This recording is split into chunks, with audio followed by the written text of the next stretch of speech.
அனைத்து நண்பர்களுக்கும் வணக்கம். பொது தமிழ் தினசரி தேர்வில் 8ஆம் வகுப்பு பழைய பாட புத்தகத்தில் 3வது பருவத்துக்கான எக்ஸ்ப்ளனேஷன் வீடியோ பார்க்கலாம். வாங்க வீடியோக்குள்ளே போகலாம்.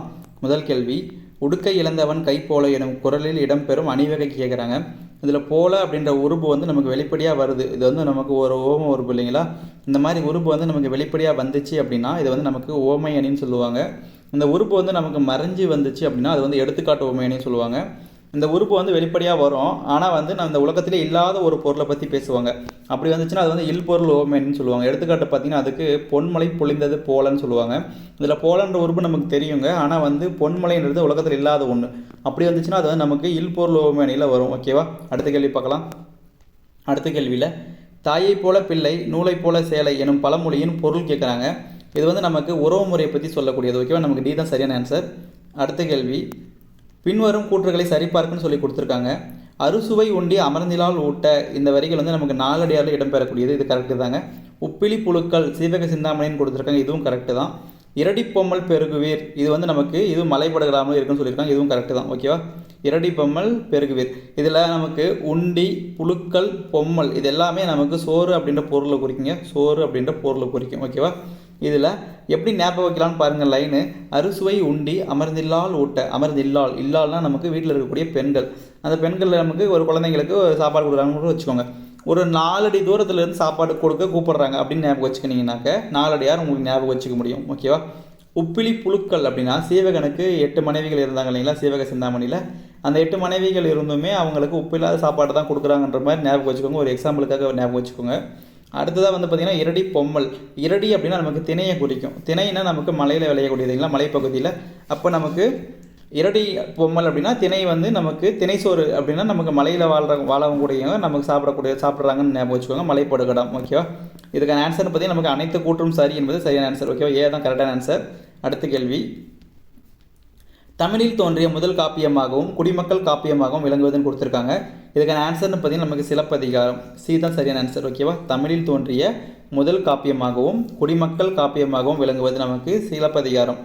அடுத்ததா, ஒரு வாழ்வு நூலாகவும் தமிழகத்தின் செல்வமாகவும் கருதப்படும் நூல் கேட்டிருக்காங்க. இதுக்கு எது சரியான ஆன்சர் பார்த்தீங்கன்னா நமக்கு திருக்குறள். ஓகேவா? திருக்குறள் தான் ஒரு வாழ்வு நூலாகவும் தமிழகத்தின் செல்வமாகவும் கருதப்படும் நூல். அடுத்த கேள்வியில், ஓமானத்தின் தன்மையை ஓமேயத்தின் மேல் ஏற்றி கூறுவது. அதாவது இந்த இடத்துல ஓமேயத்தின் மேல் வந்திருக்கணும். ஓகேவா? ஓமேயத்தின் மேல் ஏற்றி கூறுவது. இதுக்கான ஆன்சர் நமக்கு பார்த்தீங்கன்னா உருவக அணி. ஓகேவா? உருவக அணினா நமக்கு ஓமானம் தனியாக ஓமேயம் தனியாக பிரித்து பார்க்க முடியாத அளவுக்கு வரும். ஓகேவா? அடுத்த கேள்வியில், ஓம உருவு மறைந்து வரும் அணி கேட்டிருக்காங்க. ஓம உருவு மறைந்து வரும் அணி எதுனா நமக்கு எடுத்துக்காட்டு ஓமை அணி. ஓகேவா? ஏற்கனவே பார்த்துருக்கோம் இல்லைங்களா? நமக்கு உருவு மறைஞ்சு வந்துச்சு அப்படின்னா நமக்கு எடுத்துக்காட்டு ஓமை அணி. ஓகே. அடுத்த கேள்வியில் ஒரு பொறுத்துக்க யாப்பின் உறுப்புகள் கொடுத்துருக்காங்க பாருங்கள். அசை அப்படின்னா பல எழுத்துக்கள் ஒன்றோட ஒன்று இணையறதுக்கு பேர் தான் அசைன்னு சொல்லுவாங்க. அப்போ நமக்கு நேராகவே இருக்குங்க ஆன்சர் அதுக்கு. சீர் அப்படின்னா அசைகள் ஒன்றோட ஒன்று சேரணும். ஓகேவா? நிறைய எழுத்து சேர்ந்துச்சுன்னா அது அசைங்க, அசை சேர்ந்துச்சுன்னா அது சீர். ஓகேவா? இப்போ 2வது அப்படி நேராகவே இருக்குது. தலை அப்படின்னா பல சீர்கள், அதாவது பல வார்த்தைகள் ஒன்றோட ஒன்று இணையுங்க. அந்த இணையக்கூடிய அந்த விதம் இருக்குது இல்லைங்களா? அதுதான் தலைன்னு சொல்லுவாங்க. அதுதான் சீர்கள் பொருந்துவதுன்னு சொல்லுவாங்க. ஓகேவா? அதுக்கு 3வது அப்படி நேராக வரும். அடுத்ததாக, அடி அப்படின்னா ஒரு லைன். ஓகேவா? அந்த லைனுன்றது நமக்கு பல வார்த்தைகளை கொண்டு அமையும். அப்போது பல சீர்கள் சேர்றத ஒரு அடின்னு சொல்லுவாங்க. ஓகேவா? நமக்கு அது 4வது அப்படியே வரும். இப்போ நேராகவே இருக்குங்க அதுக்கான ஆன்சர். ஓகேவா? 1 2 3 4ன்னு வரும். பி தான் சரியான ஆன்சர். ஓகே. அடுத்த கேள்வி, மருமக்கள் வழி மான்மியம் எனும் நகைச்சுவை நூலின் ஆசிரியர் கேட்டிருக்காங்க. மருமக்கள் வழி மான்மியம் இந்த நூல் யாரோடதுன்னு பார்த்தீங்கன்னா நமக்கு கவிமணி தேசிய விநாயகம். ஓகேவா? பி தான் சரியான ஆன்சர். அடுத்த கேள்வி, காளி தேவியை சூழ்ந்திருந்த பேய்களின் தோற்றத்தை குறித்து கூறுநூல் கேட்டிருக்காங்க. இதில் பாருங்கள், நமக்கு எந்த நூல் அப்படி வருதுன்னு பார்த்தீங்கன்னா கலிங்கத்து பரணி. ஓகேவா? கலிங்கத்து பரணின்றது யானை போர் பற்றி பேசக்கூடியது இல்லைங்களா? யானை போர் அந்த போர் வெற்றியை பற்றி சொல்லுவோம் இல்லைங்களா? இதில் நமக்கு காளி தேவியை சூழ்ந்திருந்த அந்த பேய்களோட தோற்றம் குறித்து சொல்லுவாங்க. ஏன் அப்படின்னா போருக்குரிய தெய்வம் நமக்கு எதுனா காளி. ஓகேவா? காளியை வணங்கிட்டு தான் நமக்கு போர் புரிய போவாங்க. ஓகேவா? மிக முக்கியமானதாக தெரிஞ்சுக்கோங்க. அடுத்த கேள்வி, நகைச்சுவை உணர்வு இல்லாதவருக்கு பகலும் இருளாக தோன்றும். ஓகேவா? இந்த வரிகள் யார் சொன்னதுன்னு பார்த்தீங்கன்னா நமக்கு காந்தியடிகள். ஓகே. டி தான் சரியான ஆன்சர். அதாவது நகைச்சுவை உணர்வு இல்லாதவருக்கு பகலும் இருளாக தோன்றும் சொன்னது நமக்கு காந்தி. அடுத்த கேள்வி, வருகை பருவம் பிள்ளைத்தமிழின் எத்தனையாவது பருவம்னு கேட்டிருக்காங்க. நமக்கு வருகை பருவம் அப்படின்னா பிள்ளைத்தமிழ்னு பொதுவாக பார்த்தீங்கன்னா நமக்கு 10 பருவம் இருக்குங்க. 7 பருவம் பொதுவாக இருக்கும். 3 பருவம் தனித்தனியாக ஒரு ஆண்பால் பிள்ளைத்தமிழுக்கும் பெண்பால் பிள்ளைத்தமிழுக்கும்.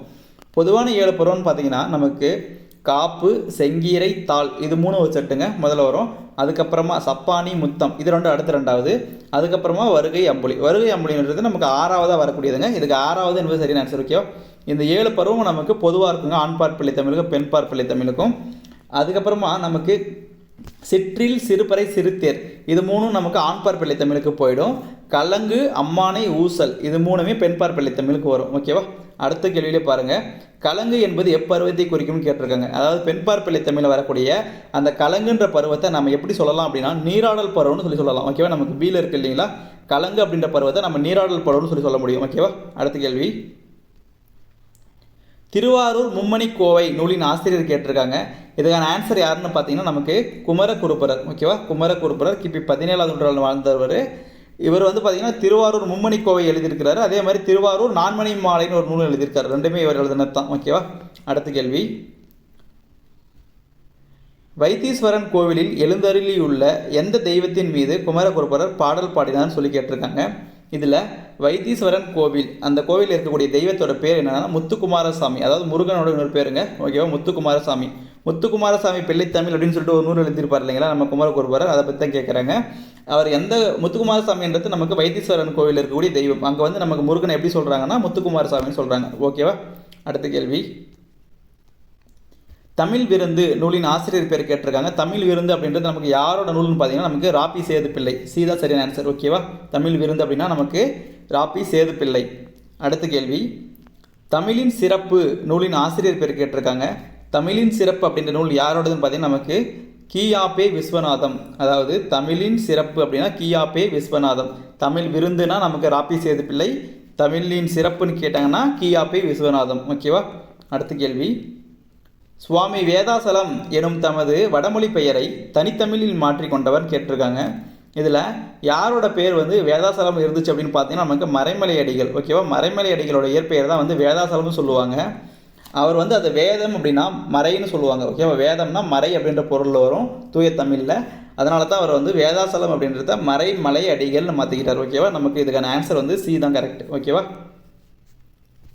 அடுத்த கேள்வி. பெற்ற தாய்தனை மகமறந்தாலும் இந்த வரிகள் வந்து யார் பாடினதுன்னு கேட்குறாங்க. இது வந்து நமக்கு வள்ளலார் பாடினதுங்க. ஓகேவா? டி தான் சரியான ஆன்சர். பெற்ற தாய்தனை மகமறந்தாலும்ன்றது நமக்கு வள்ளலார் பாடினது. அடுத்த கேள்வி. ஒரு பொறுத்துக்க கொடுத்துருக்காங்க பாருங்கள். படித்த பாடம்னு சொல்லி கொடுத்துருக்காங்க. இதில் நமக்கு அந்த படித்த அப்படின்றது ஒரு எச்ச சொல்லுங்க. அந்த எச்ச சொல்லுக்கு பின்னாடி நமக்கு ஒரு பெயர் சொல் வந்துச்சு அப்படின்னா அது வந்து பெயரெச்சம்னு சொல்லலாம். இப்போ பாடம்ன்றது ஒரு பெயர் சொல் தான் நமக்கு. ஓகேவா? அப்போ படித்த பாடம்னு வந்துச்சுன்னா நமக்கு பெயரெச்சமாக வரும். ஓகே? அதே மாதிரி நமக்கு இங்கே கீழே பாருங்கள் எனது புத்தகம்னு கொடுத்துருக்காங்க. அது அப்படின்ற உறுப்பு நமக்கு வெளிப்படையாக தெரியுதுங்களா? இப்படி வெளிப்படையாக தெரிஞ்சிச்சு அப்படின்னா அது வந்து வேற்றுமை விரின்னு சொல்லுவாங்க. இந்த உறுப்பு அதுன்ற உறுப்பு நமக்கு 6ஆம் வேற்றுமைக்கு உரியது. அதனால் 6ஆம் வேற்றுமை விரி என்பது சரியான ஆன்சர். ஓகேவா? சுடுசோறு இதை எப்படி சொல்லலாம்னு பாருங்கள். ஆக்சுவலாக வந்து 2 சேர்த்து எழுதிக்கணும். ஏன்னா அப்படி தான் வரும். வினைத்தொகை சேர்ந்து தான் வரும், பிரிஞ்சு வராது.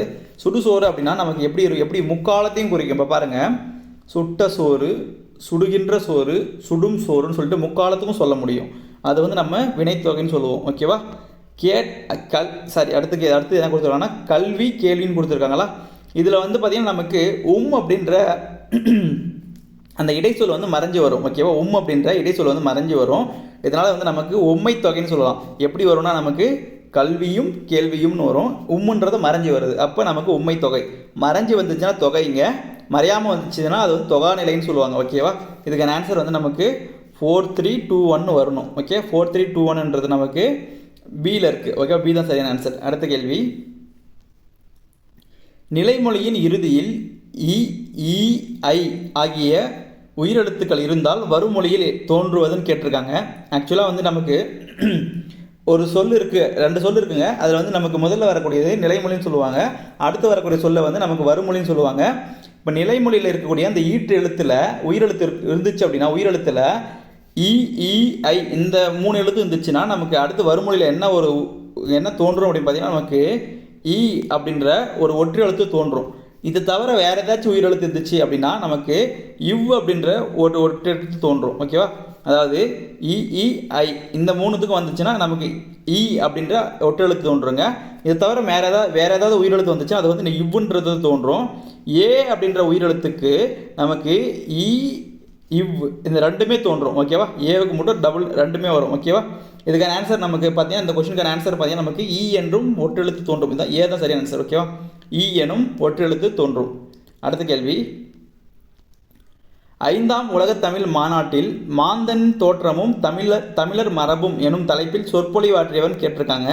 இதுக்கான ஆன்சர்னு நமக்கு பார்த்தீங்கன்னா யாருன்னா தேவநேய பாவாணர். ஓகேவா? நமக்கு 5வது உலக தமிழ் மாநாடு 1981 மதுரையில் நடந்திருக்குங்க. மதுரையில் எம்ஜிஆர் வந்து தலைமையேற்று நடத்திட்டு இருப்பார். அதில் வந்து நமக்கு தேவநேய பாவாணர் வந்து ஒரு சொற்பொழிவு கொடுத்துருக்காரு. அதோட டைட்டில் என்னென்னு பார்த்தீங்கன்னா நமக்கு மாந்தன் தோற்றமும் தமிழர் மரபும். ஓகேவா? அடுத்த கேள்வி, எனக்கு வறுமையும் உண்டு, மனைவி மக்களும் உண்டு, அவற்றோடு மானமும் உண்டு என கூறியவர்னு கேட்டிருக்காங்க. இந்த வரிகள் யாரோடதுன்னு பார்த்தீங்கன்னா நமக்கு தேவநேய பாவாணர். ஓகேவா? தேவநேய பாவாணர் இவரோட வரிகள் தாங்க அது. எனக்கு வறுமையும் உண்டு, மனைவி மக்களும் உண்டு, அவற்றோடு மானமும் உண்டு என கூறியவர் நமக்கு தேவநேய பாவாணர். ஓகேவா? அடுத்த கேள்வி, தேவநேய பாவாணர் அகர முதலி திட்ட இயக்குநராக பணியமர்த்தப்பட்ட ஆண்டுன்னு கேட்டிருக்காங்க. இது மிக முக்கியமான கேள்விங்க. எந்த வருஷம் நமக்கு கேட்கறதுக்கான அதிகமான வாய்ப்பு இருக்குது. நமக்கு 1974. ஓகேவா? 1974 தான் அவர் வந்து அகர முதலி திட்ட இயக்குநராக பணியமர்த்தப்பட்டார். ஓகேவா? இதுக்கான ஆன்சர் நமக்கு பார்த்தீங்கன்னா டியில் இருக்கிறது தான் கரெக்டான ஆன்சர். ஓகேவா? அந்த தேதி வேணா பார்த்துக்கோங்க, ஆனால் இயர் ரொம்ப முக்கியம். ஓகேவா? அடுத்த கேள்வி, மன்னிப்பு என்பது எம்மொழி சொல்லுன்னு கேட்டிருக்காங்க. இது வந்து நமக்கு பழைய ப்ரீவியஸ் கொஸ்டினில் கேட்டிருப்பாங்க, நீங்கள் நிறைய இடத்துல கேள்விப்பட்டிருப்பீங்க. மன்னிப்புன்றது நமக்கு உருது மொழி சொல். ஓகேவா? சி தான் சரியான ஆன்சர். அடுத்த கேள்வி, ஒரு பொறுத்துக்க கொடுத்துருக்காங்க. சிறப்பு சிறப்பிக்கப்படுபவர் பாருங்கள், தனித்தமிழ் ஊற்று அப்படின்னு சிறப்பிக்கப்படுபவர் யாருன்னு நமக்கு பார்த்தீங்கன்னா தேவநேய பாவாணர். ஓகேவா? தனித்தமிழ் ஊற்றுனா நமக்கு தேவநேய பாவாணர்.